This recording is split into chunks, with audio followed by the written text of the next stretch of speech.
Welcome to the Leading at the Next Level podcast with Dove Development Consulting, the show built to provide ongoing support to your leadership journey. Before we move into today's lesson, let's make sure we're on the same page. We've seen firsthand how much more is required to provide authentic leadership to a team than managing based on the authority that comes with a position or title. We've learned through more than 50 combined years of leadership responsibility is that taking the extra steps to serve people, earn influence, will always produce results that barking orders never will. And if you stick with us to the end of this episode, we'll share how you can get a complimentary trial for our resource that we've put together that's not like nothing else you've ever seen. Now, with that in mind, let's get to work and wrap up this initial thought on what's killing your profitability and build off of that idea that education and application aren't the same things, and that right prescription that we looked at before, with really defining the simplicity of the solution that you can use to capture measurable results. So over the last 20 years, I've developed an intense appreciation for world-class chiropractic care. Now, don't jump ship on me here. Listen to me. Hear me out on this one. I'm not referring to the Homer Simpsons of the industry who we never need to tell less yacking, more cracking. And if you don't know what I'm referring to, go to YouTube, look for Homer Simpson chiropractor. It's hilarious. It's a great episode. I'm really talking though about the ones that are experts in their field who are really dialed in on identifying the underlying issues that are causing the problem, rather than maybe an MD that's throwing opiates at whatever he sees on the surface. And that's, quite frankly, gone on too long. Now, in late 2005, I was in a pretty nasty wreck. I was able to walk out of the emergency room after the x-rays, but I was in a significant amount of pain.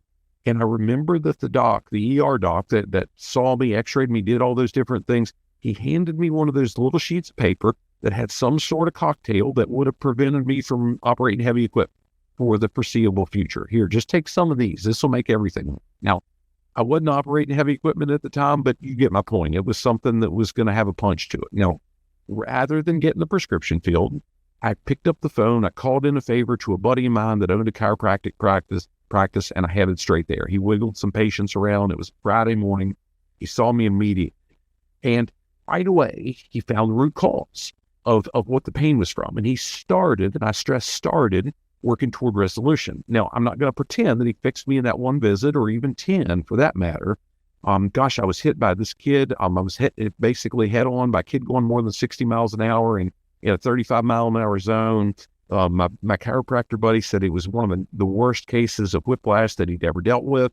And although the cure wasn't immediate, his approach to fixing the problem, rather than masking the solutions, kept me from what could have likely ended up in an opioid addiction, because we've seen it happen to so many people, and it helped me get stronger in the process. Now, with that example, let's tie it back to what's so often killing your profitability. I want you to consider why that approach matters if you want to have even the slightest chance of finding the right prescription for you and your organization. Now, in more scenarios than I can count, I've seen companies jump on the latest thing being touted as the holy grail for improving organizational performance. And just like there was a time when maybe writing that prescription for multiple refills of Oxy seemed like the right thing to do for the most significant immediate result, any proposed solution for capturing that lost profit can really feel necessary if we've had enough of that money slip through our fingers as owners or executives. But we're likely to just be treating the symptom if we haven't identified the root cause. And that root cause so frequently ties back to poor leadership in one area or another. Now, an article that I found called "The Impact of Effective Leadership on Organizational Performance," it opened up by stating, today, companies are struggling with a lack of skilled talent in the labor market and high staff turnover rates. Plugging payroll gaps from outside the firm is becoming challenging, which leads to poor organizational performance. Add that to the Great Resignation, and the issue grows bigger. Now, while that statement, it points to a fairly specific issue that can kill our profitability, the focus of the article, it had a much wider view in emphasizing how leadership, good or bad, impacts profitability. That same author, he referenced a Forbes article about a study done with a Fortune 500 commercial bank that closed with this statement. It said, in summary, poor leaders lost money, good leaders made profit, and extraordinary leaders more than doubled the company's profits in comparison to the other 90%. Now, don't misunderstand here when I say a simple solution. I'm not about to pretend that identifying and addressing issues that are really killing your profitability is going to be easy. But fighting through that loss of profitability, guys, that's not easy either, is it? Lost profitability is hard. What I will make a case is that correcting the root cause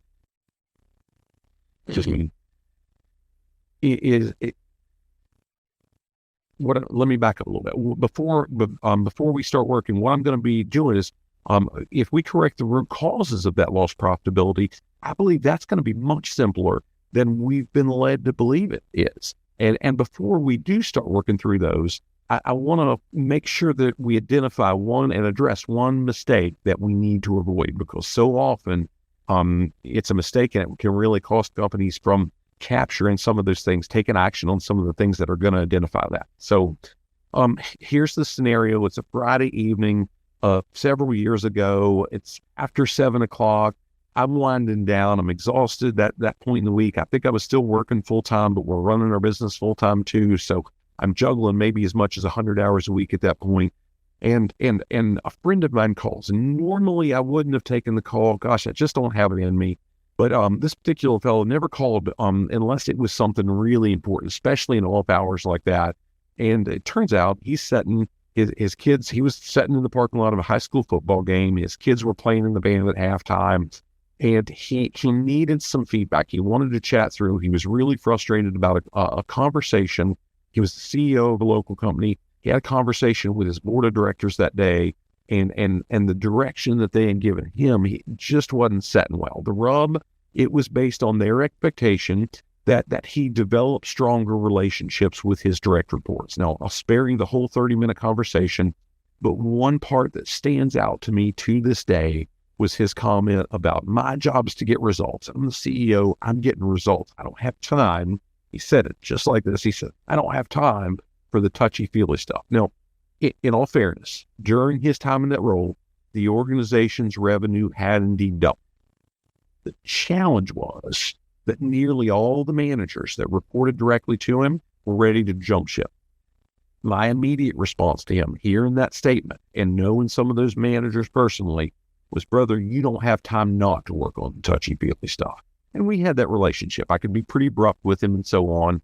Now, like so many other executives that I've interacted with over the last 25 years, this extremely fast-paced and task-oriented guy, he convinced himself that the organization's success was based solely on sheer grit and technical expertise in the field, his and the people on his teams. While each of those things certainly did contribute to their overall growth, ignoring the touchy-feely stuff, as he phrased it, ultimately resulted in him leaving that organization and moving his family halfway across the country. Now, I don't share it. The story could be my friend. Quite frankly, I think he's a great person, and I hated watching it all unfold because I cared about him. I cared about the organization as a whole. That said, I believe there's a really powerful lesson that all of us who have accepted leadership responsibility, we can really pull from this. And that lesson is those soft skills are so often considered as touchy-feely. You really do drive firm results, not just intangible. They're strong results that come from it. And good leaders ask great questions. John Maxwell states that one thing that holds many talented and intelligent people back from being good leaders, he says, is lack of people skills. He goes on to say that someone with weak people skills can become a reasonably good manager. Management is focused on systems and procedures, but nobody without good people skills can be a great leader. Gosh, confusing good management with effective leadership is a costly mistake made by far too many organizations and executives. Now, earlier, I cited that Harvard Business Review study on the direct impact leadership has on the team's performance. I'm going to do it once more here. And as we move forward, I'll probably do it a couple more times because it's powerful. It said increased commitment can lead to can lead to a 57% improvement in discretionary effort, which produces on average a 20% more individual productivity. If we really want to address the things that are killing our profitability, we can't afford to write off those critical skills necessary for driving results as touchy-feely. We just can't do it. And to do this effectively, we need to consider each area that these skills can impact. So let's identify several of those before we begin working through the action steps for each individual area, okay? So in all the years I worked in manufacturing, specifically with the various different lean initiatives that we rolled out, one phrase that I heard as often as any other was, what gets measured gets done. One point, I worked really, really closely with one of our production supervisors, fantastic fella, fabricated a couple of dozen. We assembled, fabricated. He had a welding background. So we made these big rolling bullet boards, these contraptions that were made out of 2-inch square tubing. He welded them. We got them painted by our tool and die department to match all the equipment in the building. And then we installed this 4 foot by 8 feet piece of plexiglass. It was mounted inside the frame. And once it was mounted, he and I got a drill and we installed, 20 or so clipboard clips on each one. And they were not so affectionately referred to as glass walls. And we've heard them called other things, but that's what we call them. That was the procedure within our company. Once they were placed in a given work area, those glass walls, they were to be at a place where they were going to be the place that all the important metrics would be recorded. So there would be a chart for this and a chart for that. And when it was kept up to date, and that's a whole different story, in theory, anybody walking through a given work cell would be able to stop at that glass wall. They'd be able to know productivity, the scrap, the overall efficiency, the safety rate, and a dozen or so of other things in real time, or at least to the last hour or so. Again, when they were kept up to date. That glass wall idea, it was really outstanding for tour groups because we could kind of huddle right there and give a quick rundown of the majority of the process in that one spot before we walked through the area. And being a loud environment, that was helpful.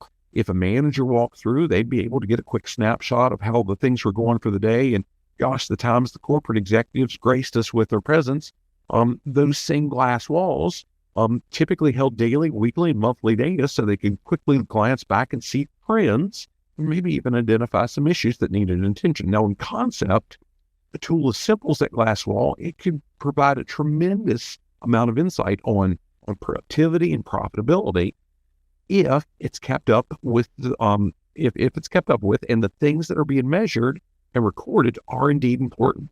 Sustaining any initiative, really ties back to consistency and discipline. The challenge I found I saw over and over and over with these glass walls came from trying to track too many things, some of which only mattered to a few people, and those few people were rarely the people that came out to look at those glass walls. So it was hard to really drive consistency and discipline when so many of those different things didn't matter to the people dealing with it on a daily basis. But even with the flaws in the process, I do believe that we saw measurable improvement in many of the metrics that we tracked on those walls. And quite honestly, some of that improvement may have tied back to the whole idea that, gosh, the things that measured tend to get more attention. Now, why am I sharing all this with you as we wind this lesson? For every organization that I've seen track numbers like these, productivity, efficiency, uptime, downtime, scrap, safety, whatever, I've seen dozens that have had absolutely nothing in place to track what ended up being their top profitability killers. Those things that so many executives brush off as being soft or intangible.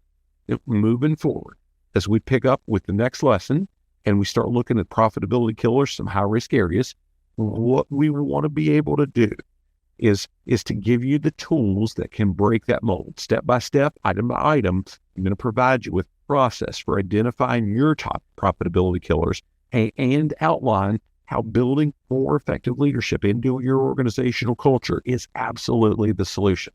Understand me, making this change, it's going to require us to look at a whole different set of metrics than we probably ever have. Thanks for listening to the Leading at the Next Level podcast. This concludes the initial look at what's killing your profitability.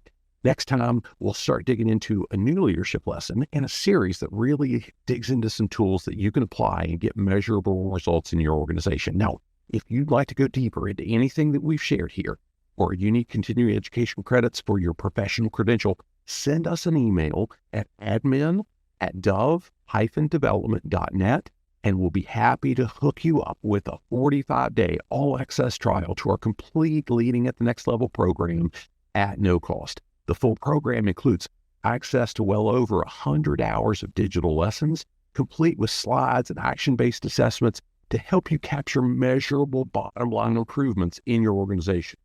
And it also includes 2 live lessons each month with live Q&A, so we can really help you identify the specific action steps you want to take to lead your team effectively.